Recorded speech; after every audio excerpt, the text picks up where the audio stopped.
We've had 2 years where NATO has seemed stronger, more cohesive, certainly seen as more critical, given what's happening in Ukraine. But that is, it's ebbing at least somewhat.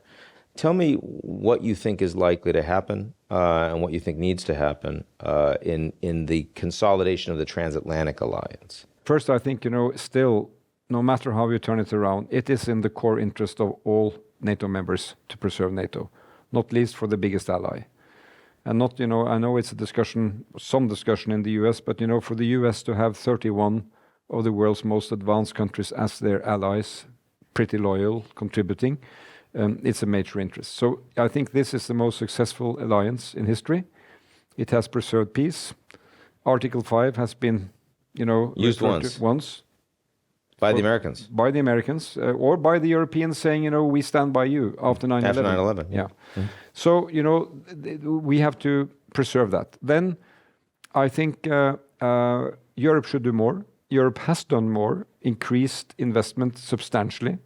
But the key here is that when Europeans talk about coordinating better, I support that. Norway is not EU member. We are closely integrated and we will be part of all that. But 80% of NATO's defense capacity is non-EU. It is US, Canada, UK, Turkey, Norway. So no matter how you look at it, it is a vital interest to preserve the transatlantic relevance, communication, and I believe that Ukraine has been very telling about our ability to coordinate. What we do in Ramstein and coordinate the way we support militarily has been, under the circumstances, successful. Logistically, it has been successful. Normally, you would have enormous amount of bottlenecks, but we've been able to get stuff in. So we just have to work on, and we have to continue to support Ukraine defending itself. Has the political debate in the United States, both over support for Ukraine and over commitment to NATO in an election year, how much does that concern you? Has it shaken you? Given what we're hearing from allies here in Europe right now, what's the level of concern and why on the basis of that? Well, we live Ian, in a media hype society. So statements made on the campaign trail in the US are immediately, all around the place.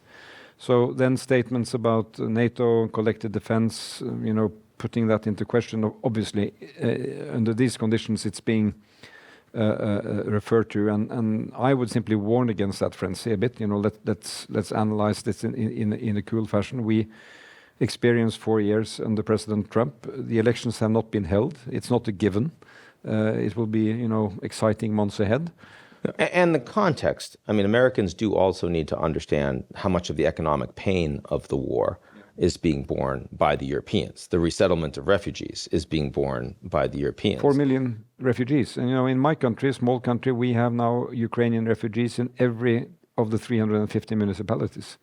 It has gone well. It's been a good reception compared to other experiences. But it's good to have, opportunities like this to talk about that. What does it mean?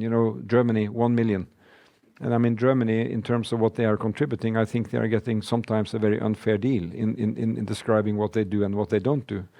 They are making huge amounts of money available, military equipment, and, 1 million refugees on their land.